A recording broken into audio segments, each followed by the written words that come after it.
আচ্ছা, history major 2 এবং minor 2 Kazi Nazrul বিশ্ববিদ্যালয়ের ইউজি সিলেবাসে দুটো একই পেপার, নাম আলাদা। পেপারের নাম হচ্ছে history of early medieval India. তো এই পেপারের যে প্রশ্নগুলো গুরুত্বপূর্ণ সেগুলো আমি পর্যায়ক্রমে তোমাদের বলছি। প্রথমে ছোট প্রশ্নগুলো বলছি, 1 নম্বর এবং 2 নম্বরের প্রশ্ন। এরপর বড় প্রশ্ন অর্থাৎ 5 নম্বর এবং 10 নম্বরের প্রশ্নগুলো বলবো। তাহলে প্রথমে 1 নম্বর এবং 2 নম্বরের গুরুত্বপূর্ণ প্রশ্ন। প্রথম প্রশ্ন হলো, কবে থেকে বঙ্গাব্দের সাল গণনা শুরু হয়েছিল? শশাঙ্কের রাজধানী কোথায় ছিল? শশাঙ্ক কী উপাধি গ্রহণ করেছিলেন? আদি মধ্যযুগে প্রধান বাণিজ্য কেন্দ্র কোথায় ছিল? চালুক্য বংশের সর্বশ্রেষ্ঠ শাসক কে ছিলেন এবং তার রাজধানী কোথায় ছিল? পল্লব বংশের শ্রেষ্ঠ শাসক কে ছিলেন এবং তার রাজধানী কোথায় ছিল?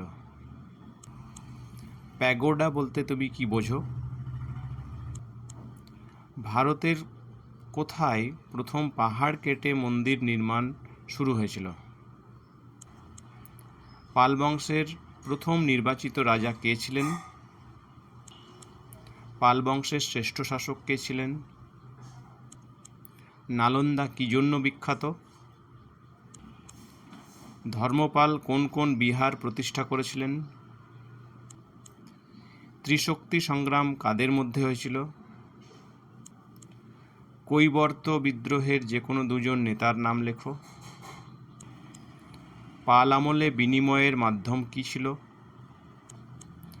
পাল আমলের যে কোনো দুজন বিখ্যাত শিল্পীর নাম লেখো। কাঞ্চির কৈলাসনাথ মন্দির কে নির্মাণ করিয়েছিলেন? বাংলায় সেন বংশের প্রতিষ্ঠা কে করেছিলেন? সেন বংশের শ্রেষ্ঠ শাসক কে ছিলেন? বল্লাল সেন রচিত নাটকগুলির নাম কি? সেন বংশের শেষ শক্তিশালী শাসক কে ছিলেন? পঞ্চরত্ন কাদের বলা হতো? গীত গোবিন্দম কাব্যগ্রন্থটি কার লেখা? কি গ্রন্থটি কার লেখা? কে বিক্রমাঙ্ক দেবচরিত গ্রন্থটি লিখেছিলেন? রামচরিত গ্রন্থটি কার লেখা? রাজতরঙ্গিনী গ্রন্থটি কার লেখা? হর্ষচরিত কাব্যগ্রন্থটি কার লেখা এবং এর থেকে কোন রাজার কথা জানা যায়?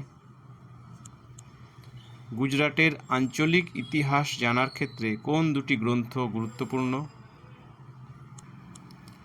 কিতাব উল হিন্দ গ্রন্থটি কে লিখেছিলেন?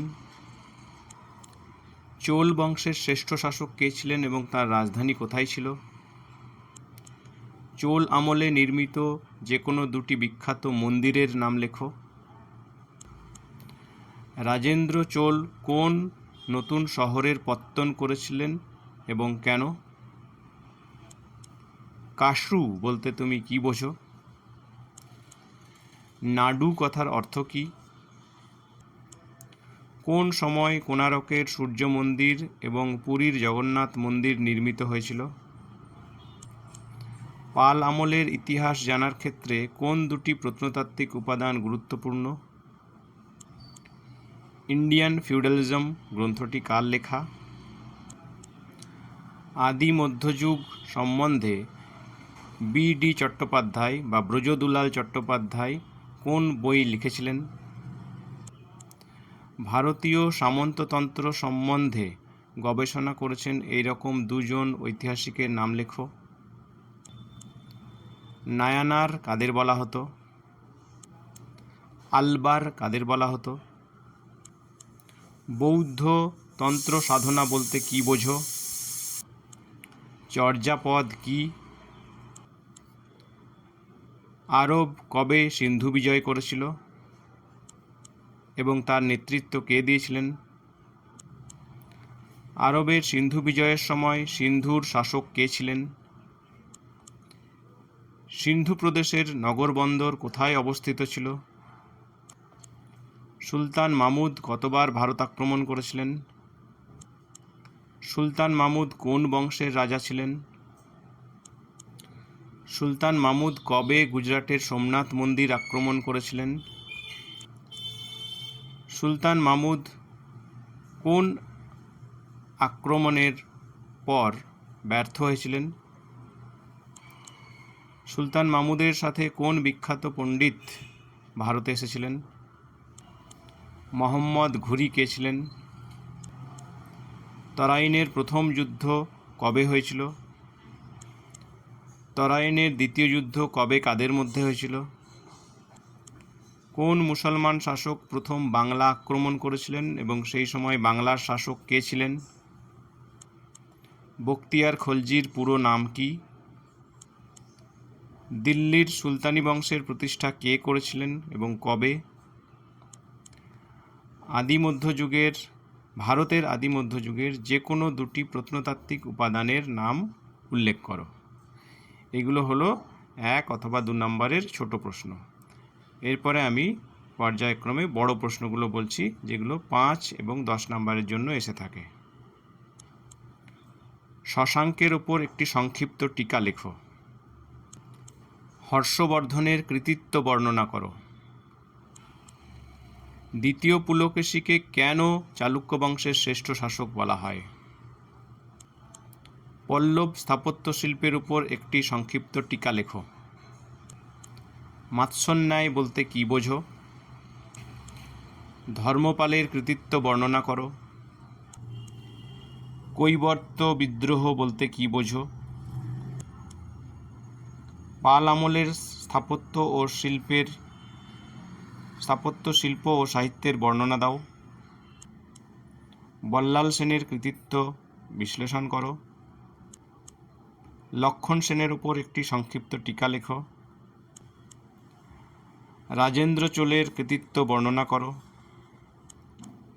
চোল আমলে দক্ষিণ পূর্ব এশিয়ার সাথে ভারতের সাংস্কৃতিক ও বাণিজ্যিক সম্পর্ক গড়ে ওঠার কারণ কী ছিল? ভারতে ত্রিশক্তি সংগ্রামের কারণ ও ফলাফল বিশ্লেষণ করো। টিকা লেখো নায়নার সম্প্রদায়। টিকা লেখো আলবার সম্প্রদায়। আরবদের সিন্ধু বিজয় সম্বন্ধে একটি টিকা লেখো। সুলতান মাহমুদের ভারত আক্রমণের তাৎপর্য কী ছিল? চোল আমলে প্রচলিত স্থানীয় প্রশাসনিক কাঠামোর মূল বৈশিষ্ট্যগুলি উল্লেখ করো। আদি মধ্যযুগে কনৌজ কেন একটি গুরুত্বপূর্ণ নগর কেন্দ্র হিসাবে উঠে এসেছিল? ভারতে সামন্ততন্ত্রের উদ্ভব কিভাবে হয়েছিল? এই প্রসঙ্গে বিভিন্ন ঐতিহাসিক মতামতগুলি তুলে ধরো। ইউরোপীয় সামন্ততন্ত্রের সাথে ভারতীয় সামন্ততন্ত্রের পার্থক্যগুলি উল্লেখ করো। দ্বিতীয় তরাইনের যুদ্ধের তাৎপর্য বিশ্লেষণ করো। চোল আমলে মন্দির কেন গুরুত্বপূর্ণ হয়ে উঠেছিল? রামানুজের মূল ধর্মীয় ভাবনা কী ছিল? হিউয়েন-সাং ভারত প্রসঙ্গে তাঁর গ্রন্থে কি বলেছিলেন? আদি মধ্যযুগের মূল বৈশিষ্ট্যগুলি উল্লেখ করো। কোন ঐতিহাসিক উপাদানগুলি আদি মধ্যযুগের ইতিহাস লেখার জন্য গুরুত্বপূর্ণ? এই প্রশ্নগুলোর উত্তর করলে আশা করি তোমাদের গ্র্যাজুয়েশন লেভেলে পরীক্ষা দেওয়ার ক্ষেত্রে কোনো সমস্যা হবে না।